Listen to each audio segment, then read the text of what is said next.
জিলহজ মাসের যে প্রথম 10 দিন আছে, প্রথম 10 রাত্রি আছে, জিলহজ মাসের প্রথম 10 রাত্রি, প্রথম 10 দিনের ফজিলত অন্যান্য মাস থেকে আলাদা।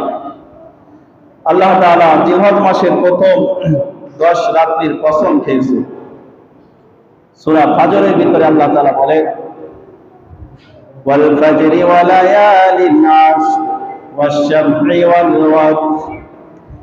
আল্লাহ তাআলা কসম খেলেন ফজরের কসম, ওয়া লায়ালিন আশর, এবং 10 রাত্রির কসম। 10 রাত্রি বলতে মুফাসসিরিনে কেরাম বলেছেন 10 রাত্রি বলে আল্লাহ তাআলা এখানে উদ্দেশ্য নিয়েছেন জিলহজ মাসের প্রথম দশকের যে 10 রাত্রি আছে, এই 10 রাত্রি। আমরা মানুষেরা কসম খাই আমাদের কথার দাম বাড়ানোর জন্য, যে আমাদের কথাটা যেন মানুষ বিশ্বাস করে, এই জন্য আমরা অনেক সময় কসম খেয়ে একটা কথা বলি। কসম খাই আমরা মানুষেরা কোন কারণে? আমাদের কথার দুর্বলতার কারণে, আমার কথাটা মানুষে বিশ্বাস নাও করতে পারে।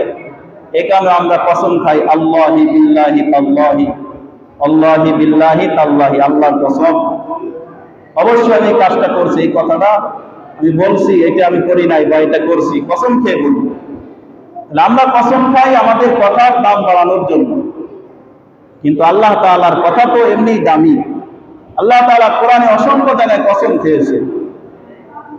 ফজরের কসম খেয়েছেন, ওয়াল আসর, আসরের কসম খেয়েছেন, ওয়াত-তিন, তিনের কসম খেয়েছেন, ওয়াশ-শামসি, সূর্যের কসম খেয়েছেন। বিভিন্ন জায়গায় আল্লাহ তাআলা কসম খেয়ে খেয়ে কথা বলেছেন। এই কসমের দ্বারা কি আল্লাহর কথার মূল্য বাড়ানোর উদ্দেশ্য? না, আল্লাহর কথা তো এমনি দামি। আল্লাহ তাআলা কসম কেন খেলো কোরআনে?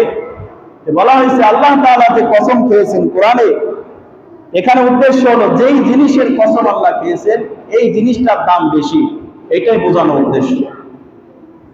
এখানে আল্লাহ তাআলা 10 রাত্রি কসম খেলেন, ওয়া লায়ালিন আশর, 10 রাত্রির কসম। এর দ্বারা বোঝা যায় জিলহজ মাসের 10টি রাত্রির মর্যাদা অন্যরকম, ভিন্ন রকম। নবীজি হাদিসে স্পষ্ট ভাবে বলেন, আল্লাহর বিশ্ব নবী রাহমাতুল লিল আলামিন ডাক দিয়া বলতেছেন, হে আমার উম্মতের দলেরা শোনো, 12টি মাসের ভিতরে যত দিন রয়েছে, এই সব দিনের মধ্যে থেকে আল্লাহর নিকট জিলহজ মাসের প্রথম 10 দিনের নফল ইবাদত অপেক্ষা কোন ইবাদত আল্লাহর কাছে অধিক পছন্দনীয় নয়। জিলহজ মাসের প্রথম 10 দিনের ইবাদত আল্লাহর কাছে অন্যান্য মাসের সমস্ত নফল ইবাদত থেকে বেশি উত্তম। সুবহানাল্লাহ। জিলহজ মাসের প্রথম 10 দিনের ইবাদত আল্লাহর কাছে অন্যান্য মাসের ইবাদত থেকে অত্যন্ত দামি। নবীজি হাদিসে বলেন, জিলহজ মাসের প্রথম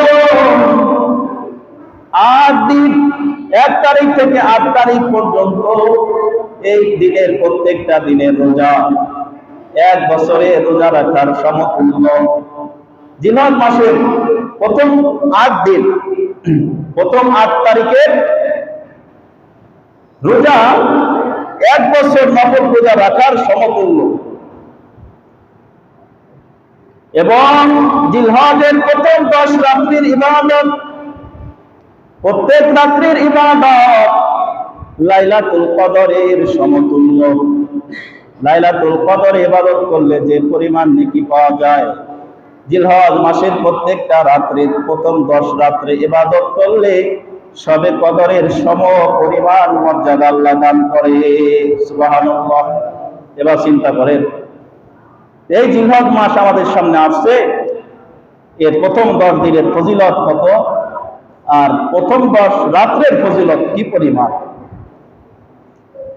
এরপরে নবীজি জিলহজ মাসের যে 9 তারিখ আরাফার দিন, ইয়াউমুল আরাফা, আরাফার দিন নবীজি বলতেছেন, সাওমু আরাফা ইন্নী আহতাসিবু আলাল্লাহ আইয়ুকাফিরাস সানাতাল্লাতী ক্বাবলাহু ওয়াস সানাতাল্লাতী বা'দাহু। নবীজি বলেন জিলহজ মাসের 9 তারিখে 9 জিলহজ আরাফার দিনে যে ব্যক্তি রোজা রাখবে, নবীজি বলেন আমি আশা রাখি এই একদিনের রোজার পরিবর্তে আল্লাহ তাআলা বান্দার পূর্ববর্তী 1 বছর এবং পরবর্তী 1 বছরের গুনাহ মাফ করে দিবে। সুবহানাল্লাহ। তাহলে এই জিলহজ মাসের 9 তারিখ কুরবানির আগের দিন, তথা কুরবানির আগের দিন যে 9 তারিখ, এই দিনকে আরাফার দিন বলা হয়, ইয়াউমুল আরাফা। এই আরাফার দিনে যদি কেউ রোজা রাখে, তার পূর্ববর্তী 1 বছরের গুনাহ, পরবর্তী 1 বছরের গুনাহ আল্লাহ তাআলা এক রোজার ওসিলায় মিটায় দিবেন। সুবহানাল্লাহ। তাহলে বলেন এই রোজা রাখার দরকার আছে না নাই? আছে না নাই জোরে বলেন। এখন আমরা এই কাল থেকে জিলহজের 1 তারিখ শুরু হতে যাচ্ছে, যদি কেউ পারে এই 8 তারিখ পর্যন্ত 9 তারিখ পর্যন্ত লাগাতার রোজা রাখলে এক একটা রোজা 1 বছর রোজা রাখার সমতুল্য সওয়াব দান করা হবে। আরাফার দিনে 9 তারিখের রোজাটা পূর্ববর্তী 1 বছর, পরবর্তী 1 বছরের গুনাহ মাফ হবে।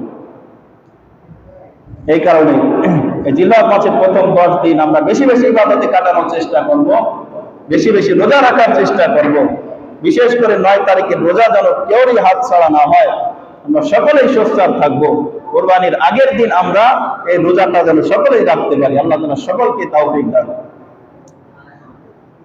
এই জিলহজ মাসের আরেকটা আমল হলো, যারা নাকি কুরবানি করার ইচ্ছা করেছে, কুরবানি করার প্রস্তুতি যারা ইতিমধ্যে শেষ করে দিয়েছে, তাদের জন্য একটা আমল আছে। তারা যেন, নবীজি বলছেন, তারা যেন এই জিলহজ মাসের 1 তারিখ থেকে শুরু করে কুরবানি করার আগ পর্যন্ত তাদের মাথার চুল, তাদের গোঁফ, তাদের শরীরের অতিরিক্ত লোম, তাদের নখ, এগুলো যেন তারা না কর্তন করে, না কাটে। যারা কুরবানি করতে ইচ্ছুক তাদের একটা আমল কি, যে তারা জিলহজের 1 তারিখ থেকে কুরবানি করার আগ পর্যন্ত তাদের মাথার চুল কাটতে পারবে না, শেভ করতে পারবে না, হাতের নখ কাটতে পারবে না, শরীরের অতিরিক্ত লোমগুলো পরিষ্কার করতে পারবে না। যদি এগুলো না করে থাকতে পারে, কুরবানির পরে করে, তার জন্য নেকি লেখা হবে। এটাই নবীজির আদেশ। এই কারণে যারা কুরবানি করতে ইচ্ছুক তারা যেন এই আমলটা না ছুটে। যেহেতু আজকে 29 তারিখ, আজকের পর থেকেই কালকেই জিলহজের 1 তারিখ শুরু হয়ে যাওয়ার আশঙ্কা। এ কারণে আমরা আজকেই আমাদের যাদের চুল কাটার দরকার চুল কেটে ফেলবো, যাদের নখ কাটার দরকার নখ কেটে ফেলবো, যাদের শরীরের অতিরিক্ত লোম পরিষ্কার করার দরকার তারা আজকেই সেরে ফেলবো, যারা কুরবানি করতে ইচ্ছুক। এরপরে যারা কুরবানি করার পরে আপনি পরিষ্কার করতে পারবেন। মুসলমান ইমানদার আল্লাহর গোলাম, এই কুরবানি আমাদের সামনে আগত একেবারে দ্বার প্রান্তে চলে এসেছে। ইনশাআল্লাহ জুন মাসের 17 তারিখ সোমবার কুরবানি অনুষ্ঠিত হবে। আর মাত্র 10 দিন সময় বাকি আছে কুরবানি। এই কুরবানি আমাদের একেবারে সামনে চলে আসছে। এই কুরবানি আমাদেরকে কি শিক্ষা দেয়? কুরবানি থেকে আমরা কি শিক্ষা গ্রহণ করব? কুরবানির মাকসাদ কি, আসল ভেদ কি, কুরবানি কাকে বলে, এই জিনিসটাও আমাদের বুঝতে হবে। তাহলে আমাদের আমল করার সুবিধা। কুরবানির মাকসাদ কি, আসল উদ্দেশ্য কি, এটা যদি আমাদের জানা থাকে তাহলে আমলের প্রতি আমাদের আগ্রহ জন্মবে। আমলের যে মূল মাকসাদ সেটা আমাদের দ্বারা অর্জন হবে। এই কুরবানি, প্রচলিত যে কুরবানি আমরা করতেছি, এই কুরবানি আমাদের পর্যন্ত আসতে একটা অবিস্মরণীয় ঘটনার মাধ্যমে এই কুরবানি আমাদের পর্যন্ত এসেছে। আমরা সকলেই জানি, আমরা যে নিয়মে কুরবানি করে, এই নিয়মটা জারি হয়েছে আমাদের জাতির পিতা ইব্রাহিম খলিলুল্লাহ তার পুত্র ইসমাইল জবিহুল্লাহকে কুরবানি করার মাধ্যমে, মর্মান্তিক ঘটনার মাধ্যমে এই কুরবানি আমাদের সামনে এসেছে। ইব্রাহিম আলাইহিস সালামের পূর্বের জামানায় তো কুরবানি ছিল, আদম আলাইহিস সালামের জামানা থেকেই কুরবানি ছিল, কিন্তু বিভিন্ন জামানায় বিভিন্ন সিস্টেমে কুরবানি হয়েছে। ইব্রাহিম আলাইহিস সালামের যে সিস্টেমে আল্লাহ তাআলা তাকে পুত্র ইসমাইলকে